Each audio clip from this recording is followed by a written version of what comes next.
सुधांशु त्रिवेदी ने चुनावी रुझानों को लेकर बड़ा दावा किया। उन्होंने कहा कि एग्जिट पोल और शुरुआती रुझान एक ही दिशा की ओर इशारा कर रहे हैं और वो दिशा भाजपा की बढ़त को दिखाती है। त्रिवेदी ने कहा कि ये सिर्फ एक सामान्य लहर नहीं है, बल्कि परिणाम आने तक ये सुनामी का रूप ले सकती है। उनके अनुसार जनता का मूड स्पष्ट है और जैसे जैसे मतगणना आगे बढ़ेगी, बढ़त और मजबूत होती जाएगी। उन्होंने ये भी कहा कि भाजपा को देश भर में जनता का व्यापक समर्थन मिल रहा है, जो परिणामों में साफ दिखाई देगा। ये बयान भाजपा के आत्मविश्वास को दर्शाता है, खासकर उन राज्यों में जहां मुकाबला कड़ा माना जा रहा था। हुसैन दलवाई ने कांग्रेस की स्थिति और रणनीति को लेकर अहम बात कही। उन्होंने कहा कि देश भर में कांग्रेस को मानने वाले लोगों की संख्या अभी भी बड़ी है, लेकिन पार्टी को केवल केंद्रीय नेतृत्व पर निर्भर रहने के बजाय जमीनी स्तर पर मजबूत नेतृत्व तैयार करना होगा। दलवाई ने कहा कि अब समय केवल प्रयास करने का नहीं, बल्कि संघर्ष के रास्ते पर उतरने का है। उनके अनुसार हर राज्य और हर क्षेत्र में मजबूत स्थानीय नेतृत्व तैयार करना जरूरी है, तभी पार्टी अपनी पकड़ मजबूत कर पाएगी। ये बयान कांग्रेस के अंदर चल रही रणनीतिक सोच और संगठन को मजबूत करने की जरूरत को दर्शाता है। रोहन गुप्ता ने पश्चिम बंगाल के चुनावी रुझानों को लेकर दावा किया कि ये सिर्फ लहर नहीं, बल्कि सुनामी है। उन्होंने कहा कि ये जनता की आवाज है, जिसने डर, भ्रष्टाचार, तुष्टीकरण और महिला उत्पीड़न के खिलाफ मतदान किया है। गुप्ता ने कहा कि प्रधानमंत्री नरेंद्र मोदी के नेतृत्व में जनता बदलाव चाहती है और उसी दिशा में वोट दिया गया है। उनके अनुसार पश्चिम बंगाल में लोग नई आज़ादी की लड़ाई लड़ रहे हैं और भाजपा इस बदलाव की प्रतीक बनकर उभरी है। ये बयान भाजपा के आक्रामक चुनावी नैरेटिव को दर्शाता है। गौरव भाटिया ने तृणमूल कांग्रेस और विपक्षी नेताओं पर तीखा हमला बोला। उन्होंने कहा कि चुनावी रुझान सामने आते ही कुछ नेता ईवीएम पर सवाल उठाने लगे हैं। भाटिया ने कहा कि यह हार के डर का संकेत है और उन्होंने तंज कसते हुए कहा कि खिसियानी बिल्ली खंभा नोचे जैसी स्थिति हो गई है। उन्होंने आरोप लगाया कि विपक्ष अपनी संभावित हार का ठीकरा चुनाव प्रक्रिया पर फोड़ने की कोशिश कर रहा है। भाटिया के अनुसार लोकतंत्र के इस अवसर पर ऐसे आरोप लगाना गलत है और जनता का फैसला स्वीकार करना चाहिए। जवाहर सिंह बेधम ने पश्चिम बंगाल से आ रहे रुझानों पर प्रतिक्रिया देते हुए जनता का आभार जताया। उन्होंने कहा कि जो संकेत मिल रहे हैं उनसे साफ है कि राज्य में भाजपा सरकार बनाने की ओर बढ़ रही है। बेधम ने इसे जनता के समर्थन का परिणाम बताया और कहा कि यह बदलाव की इच्छा को दर्शाता है। उनके अनुसार मतदाताओं ने विकास और स्थिरता के पक्ष में मतदान किया है, जिसका असर नतीजों में दिखाई देगा।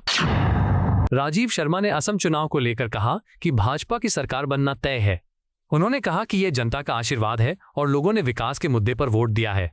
शर्मा ने कहा कि सरकार की नीतियों और योजनाओं का असर जनता तक पहुंचा है, जिसके कारण भाजपा को समर्थन मिला है। उनके अनुसार यह परिणाम जनता के भरोसे को दर्शाएंगे और भविष्य में विकास की गति और तेज होगी। शिलादित्य देव ने मतगणना के दौरान अपनी बढ़त पर भरोसा जताया। उन्होंने कहा कि शुरुआती राउंड में भाजपा को बढ़त मिली है और वो हर राउंड में इसे बनाए रखने की कोशिश करेंगे। उन्होंने बताया कि दूसरे राउंड में लगभग 8,000 वोटों की बढ़त हासिल हुई है। देव ने कहा कि ये जनता का आशीर्वाद है और लोगों का भरोसा भाजपा के साथ है। उन्होंने विश्वास जताया कि अंतिम परिणाम भी उनके पक्ष में ही आएगा।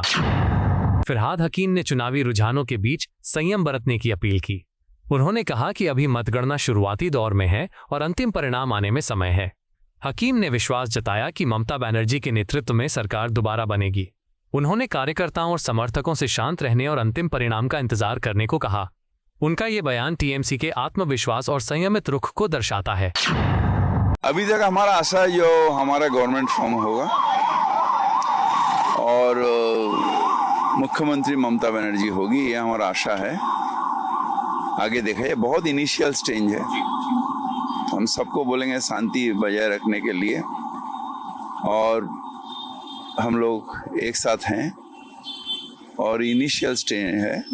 हम बहुत आश्वस्त हैं जो ममता बनर्जी गवर्नमेंट फॉर्म करेगी। शशि थरूर ने केरल में मतगणना के बीच सकारात्मक संकेत दिए। उन्होंने कहा कि राज्य में कांग्रेस गठबंधन को अच्छा बहुमत मिलने की संभावना है। थरूर ने कहा कि शुरुआती रुझान उत्साहजनक हैं, लेकिन अंतिम परिणाम आने तक सतर्क रहना जरूरी है। उन्होंने ये भी कहा कि केरल का राजनीतिक माहौल हमेशा प्रतिस्पर्धी रहा है, इसलिए आखिरी चरण तक बदलाव संभव है। अवधेश प्रसाद ने भाजपा पर लोकतंत्र को कमजोर करने का आरोप लगाया। उन्होंने कहा कि केंद्र और भाजपा सरकार ने चुनाव के दौरान लोकतांत्रिक अधिकारों को प्रभावित करने की कोशिश की। प्रसाद ने दावा किया कि इसके बावजूद ममता बनर्जी चुनाव जीतेंगी। उनका बयान विपक्षी एकजुटता और भाजपा के खिलाफ राजनीतिक नैरेटिव को दर्शाता है। आरपी सिंह ने कहा कि देश में भाजपा की मजबूत लहर चल रही है। उन्होंने कहा कि प्रधानमंत्री नरेंद्र मोदी के काम का असर जमीनी स्तर पर दिख रहा है। सिंह ने दावा किया कि असम, पश्चिम बंगाल और पुडुचेरी में भाजपा सरकार बनाएगी। उनके अनुसार यह जनता के भरोसे और समर्थन का परिणाम है। अजय आलोक ने चुनावी रुझानों को सुनामी बताया। उन्होंने कहा कि भाजपा 150 से ज्यादा सीटों पर आगे चल रही है और ये बढ़त 180 से ज्यादा तक जा सकती है।